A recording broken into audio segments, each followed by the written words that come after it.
এক গ্রামে স্বামীহারা এক দুঃখিনী তার ছেলে সন্তানকে নিয়ে বসবাস করত।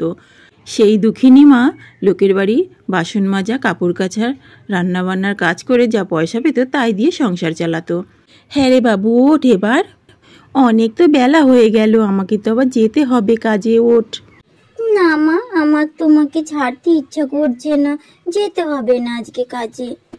না বাবু, ও কথা বলতে নেই, লোকের বাড়ির কাজ করি, যেতে তো হবেই শোনা, আর কাজ না করলে খাবো কি আমরা।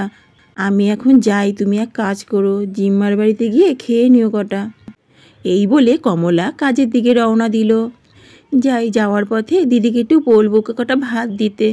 দিদি, ও দিদি, তুমি আমার ছোট্টুকে দুটো ভাত দিও না গো, আজকে রান্না করতে পারিনি, দুটো ভাত দিও ওকে, আমার বেলা হয়ে গেছে, কাজে যাই। মরণ, বলি ভাত কি তুমি রান্না করে রেখে গেছো বাপু? অমনি চলে এসেছে, ভাত দিও তো। কেন গো? এই বলে কমলা তো কাজে চলে গেল, আর এদিকে কমলার যা খুবই মুখ করছে ঘরে এসে। এই যে ভাত দিতে বলে গেল তোমার ভাইয়ের বউ, ভাত কি ও রান্না করে রেখে গেছে নাকি ওর মরা স্বামী ভাত রেখে গেছে আমার ঘরে? খালি ভাত দাও। এদিকে কমলা তো হন হন করে হেঁটে চলেছে, কাজে দেরি হয়ে গেছে বলে একটা জঙ্গলের মধ্যে দিয়ে যাচ্ছে। রাস্তাটাও যেন ফুরোতে চাইছে না, আজকে কর্তামা খুব বকবে মনে হচ্ছে। বন্ধুরা, কমলা তো দৌড়ে দৌড়ে আসলো, আস্তে আস্তে হাঁপিয়ে গেছে। বাবা, হাঁপিয়ে গেলাম, আর কত হাঁটবো বাবা। তারপর কমলা তো খুব ভয়ে ভয়ে ঘরে ঢুকছিল, ভেবেছিল কর্তামশাই খুব বকবে। কর্তামা, মানে আজকে একটু দেরি হয়ে গেল, ছেলেটা না খুব বায়না করছিল জানো তো, তাই একটু দেরি হয়ে গেল।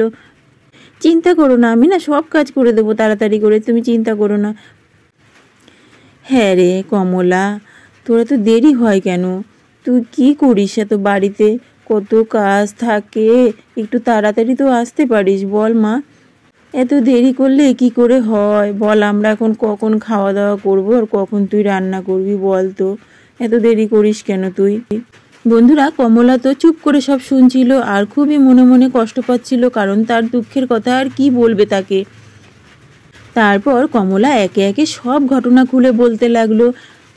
হ্যাঁ কর্তামা, আজকে দেরি হয়ে গেল, কি করব, ছেলেটা তো একা একা থাকে, খুব বায়না করে, ওকে তো দেখার কেউ নেই, আজকে রান্নাটাও করতে পারিনি বাড়িতে, ছেলেটা না খেয়ে থাকবে বোধহয়। আমার যাকে বললাম দুটো ভাত দিতে, আমাকে কত কথা শুনিয়ে দিল। কেন রে, তোর যা দেখে না তোর ছেলেকে? তারপর কমলা কান্না করতে করতে কাজে লেগে পড়ল। বলি কি গিন্নি, দুটো কথা শোনো। বলি, কমলা তো খুব দুঃখী একটা মেয়ে, ওরও তিন কুলে কেউ নেই, থাকার মধ্যে আছে ওই যা ভাসুর, তারা ওকে দু চোখে দেখতে পর্যন্ত পারে না, আমাদেরও কেউ নেই। বলি, ওর ছেলে সহ যদি আমাদের বাড়িতে রেখে দাও কেমন হয়? এতে তোমারও সময় ভালো কাটবে, আমি তো চারিদিকে নানান কাজে ব্যস্ত থাকি, তুমি তো একাই থাকো। ছেলেটা যদি মানুষের মতন মানুষ হয়। ও মা, এ তো অনেক ভালো কথা, আমি তো অনেক দিন ধরেই ভাবছিলাম, কিন্তু ভয়ে তোমাকে বলতে পারছিলাম না। কমলা খুব লক্ষ্মী একটা মেয়ে, আর ওর ছেলে তো ভালো হবেই। তাহলে ওই কথাই রইলো, বলে দিও ওকে। এদিকে ছোট্টু তো ঘরে একা একা শুয়ে আছে, আর প্রচণ্ড খিদে পেয়েছে, কি করবে সে ভাবছিল। মা তো রান্না করতে পারেনি, কি খাবো, বলে গেছে জ্যাঠাইমার কাছে খেতে যাব। জ্যাঠাইমা তো খুব মুখ করে, কি সব কথা বলে, আমার খুব কষ্ট হয়, কিন্তু খিদেও তো পেয়েছে, কি করি, না যাই, দুটো খেয়েই আসি। এই কথা ভাবতে ভাবতে ছোট্টু তো জ্যাঠাইমার বাড়ি যাওয়ার জন্য রওনা দিয়েছে। জ্যাঠাইমার বাড়িতে তো চলে আসলাম, দরজা তো খোলাই আছে, যাই ভেতরে। জেঠিমা তো ঘুমোচ্ছে, যাই কাছে গিয়ে ডাকি, তাহলে শুনতে পাবে, দূর থেকে তো শুনতে পাবে না। ছোট্টু তো এসে ভাত চাইতেই ওর জেঠিমা খুব মুখ করছে ওকে।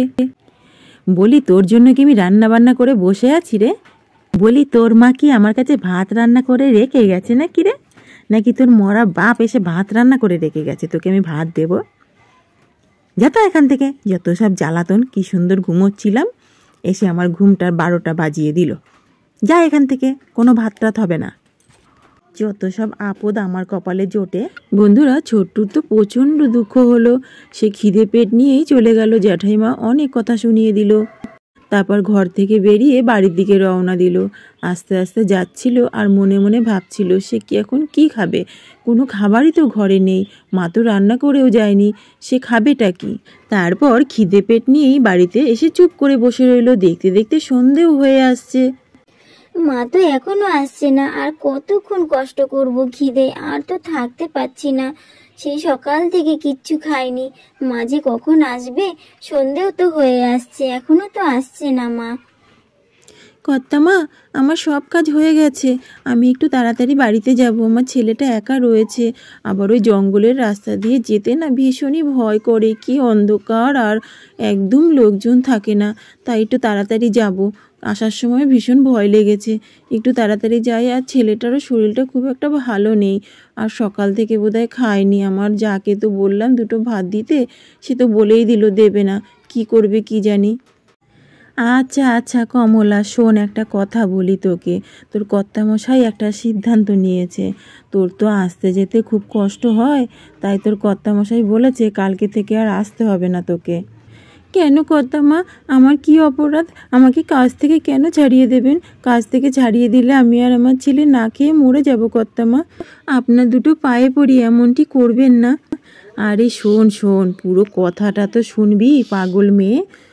তোর কর্তামশাই বলেছে সব কিছু গুটিয়ে গাটিয়ে নিয়ে ছেলে সহ এখানেই থাকবি, তোরা যাতায়াত করতে হবে না। বন্ধুরা, কমলা তো খুবই আনন্দ পেয়েছে এই কথা শুনে। তারপর আনন্দের চোটে তাড়াতাড়ি বাড়ির দিকে রওনা দিল। সে কতক্ষণে ছেলেকে গিয়ে এই কথাটা বলবে। বাবা, এই জঙ্গলটা পার হতে পারলে বাঁচি, এই জঙ্গলটা আমার খুব ভয় লাগে, ভালোই লাগে না একদম। কতক্ষণে যে জঙ্গলটা পার হব কে জানে। ছেলেটা না জানি কি করছে, ভাত খেলো না কে জানে। আরে ওই তো মা আসছে, যাক বাবা, মা এখন আমাকে নিশ্চয়ই কিছু খেতে দেবে। ও মা, তুমি এসেছো? আহা গো, ছেলেটা আমার ওইখানেই বসে রয়েছে। তারপর কমলা ছেলেকে কোলে নিয়ে খুব আদর করতে লাগলো। জানিস বাবু, একটা ভালো সুখবর আছে। কর্তামশাই আর কর্তামা বলেছে আমাদের ওই বাড়িতে গিয়ে থাকতে, তোকে আর আমাকে। ও মা, তাই?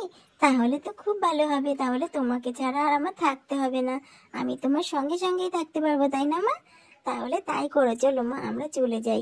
আজকে যেন জেঠিমার কাছে ভাত খেতে চেয়েছি, জেঠিমা আমাকে ভাত তো দিলই না, আমাকে কত কথা শুনিয়ে দিল, বাবাকে তুলে কত কথা বললো, বললো তোর মরা বাপ কি আমার কাছে ভাত রেখে গেছে, এইসব বললো। আমি যেন সকাল থেকে কিচ্ছু খাইনি।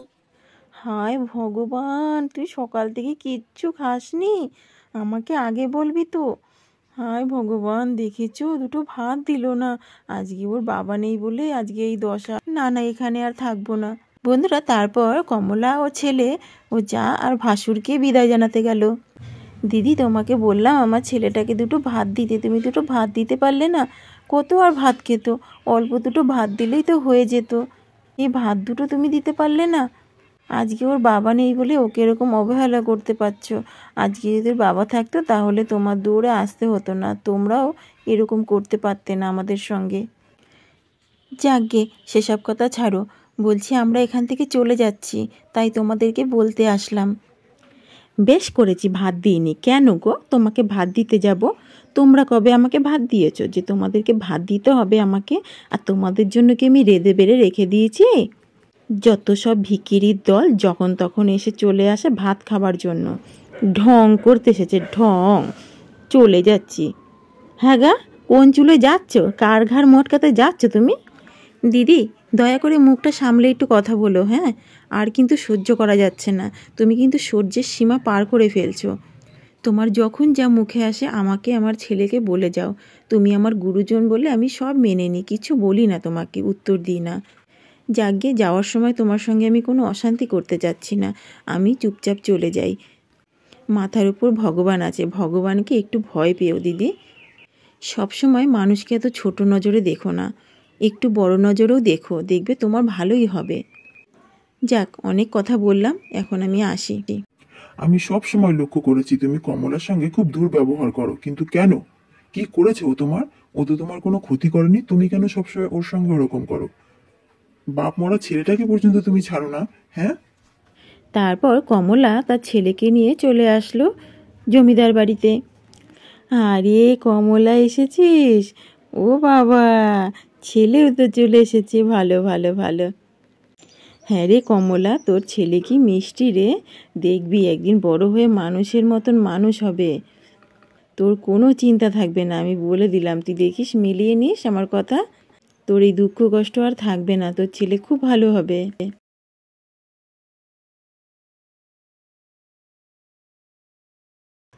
এদিকে জমিদার মশাই তো মনের শান্তিতে ঘুমোচ্ছে, দেখে মনে হচ্ছে ওনার আর কোনো চিন্তাই নেই। বন্ধুরা, এদিকে তো ছোট্টুর জ্যাঠা আর জ্যাঠাইমা এসেছে জমিদারের কাছে। জমিদার মশাই একটু উঠুন, আমাদেরকে একটু বাঁচান, আমরা বড় বিপদে পড়েছি। জমিদার মশাই উঠুন, জমিদার মশাই একটু উঠুন না, আমাদের একটু কথা। এই অসময়ে এসে বিরক্ত করছো কেন? কি হয়েছে তোমাদের? কি সমস্যা বলো তো? একটু ঘুমিয়েও শান্তি নেই, বলো কি হয়েছে? জমিদার মশাই, আমাদের খুব বিপদ হয়েছে জমিদার মশাই, বন্যার জল ঢুকে আমাদের ক্ষেত সব নষ্ট হয়ে গেছে, যদি দুটো টাকা পয়সা দিয়ে একটু সাহায্য করতেন খুব উপকার হতো জমিদার মশাই। আহা, এই টাকা পয়সার সমস্যা তো জমিদার মশাই মেটাবে, আমি তো আর জমিদার নই। আমি তো এখন জমিদারির থেকে বিশ্রাম নিয়েছি, আমার কাছে কেন বলছো? আসল জমিদারের কাছে গিয়ে বলো তোমার সমস্যার কথা। দাদু ভাই, একবার এদিকে আসো তো দেখি। আরে ও দাদু ভাই। তারপর জমিদার মশাই তো আস্তে আস্তে ঘরের ভেতরে ঢুকতে লাগলো, আর তাই দেখে ছোট্টুর জেঠিমা আর জ্যাঠামশাইয়ের চক্ষু ছানা বড়া হয়ে গেল। এই যে তোমাদের জমিদার মশাই চলে এসেছে, তোমাদের কি সমস্যা এনার সামনে সব খুলে বলো। নতুন জমিদার মশাইকে দেখে ভীষণই অবাক হয়ে গেল ছোট্টুর জেঠিমা। কি জেঠিমা, কেমন আছো? ভালো আছো তো? অবশ্য ভালো থাকারই তো কথা, তোমাদের ভালো রাখবো বলেই তো আমরা এখানে চলে আসলাম। এখন তো তোমাদের ভালো থাকতেই হবে, মনে আছে সেই দিনটার কথা? একটু ভাত খেতে গিয়েছিলাম তোমার বাড়িতে। আমাদেরকে একটু ক্ষমা করে দিয়ে বাপ, অনেক ভুল করেছি, অন্যায় করেছি তোদের সঙ্গে, একটু ক্ষমা করে দিয়ে না রে বাপ, আমাদের সেই জন্যই তো সব শেষ হয়ে গেল। ক্ষমা? কিসের ক্ষমা?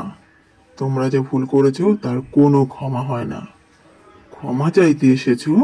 এমন কাজ করো কেন যার জন্য পরে ক্ষমা চাইতে হয়? তোমাদের কোনো ক্ষমা নেই, যে পাপ তোমরা করেছো একটা বাচ্চার সঙ্গে, কোনো ক্ষমা হবে না। তারপর ছোট্ট জেঠিমা আর জেঠু দুজনেই খুব কান্নাকাটি করতে লাগলো আর ক্ষমা চাইতে লাগলো। তোমাদের যদি কেউ ক্ষমা করতে পারে সে হচ্ছে আমার কমলা মা, সে ক্ষমা করলেও করতে পারে। কমলা মা, একবার এদিকে আয়, দেখ তোর দুয়ারে কে এসেছে। তারপর কমলা ঘরের ভেতরে ঢুকে আসলো, আর এসে তো দেখে অবাক হয়ে গেল, দেখছে তার যা আর ভাসুর এসে হাতে পায়ে ধরার মতন। আরে এ আমি কাকে দেখছি দিদি ভাই, তোমাদের এ দশা হলো কি করে? তোমরা তো কত বড় লোক, তা বড় লোকদের এরকম দশা হলো কি করে শুনি একটু? ওঠো ওঠো, তোমাদের মতন আমরা নই, উঠে দাঁড়াও, ওরকমভাবে থেকো না, দেখতে খুব খারাপ লাগছে, উঠে দাঁড়াও। তারপর কমলা তো ওর যা আর ভাসুরকে ক্ষমা করে দিল। তাহলে বন্ধুরা, আজকের গল্পটা এই পর্যন্তই। কেমন লাগলো কমেন্ট করে কিন্তু জানাতে ভুলো না। টাটা, আর দেখা হবে অন্য কোনো ভিডিওতে।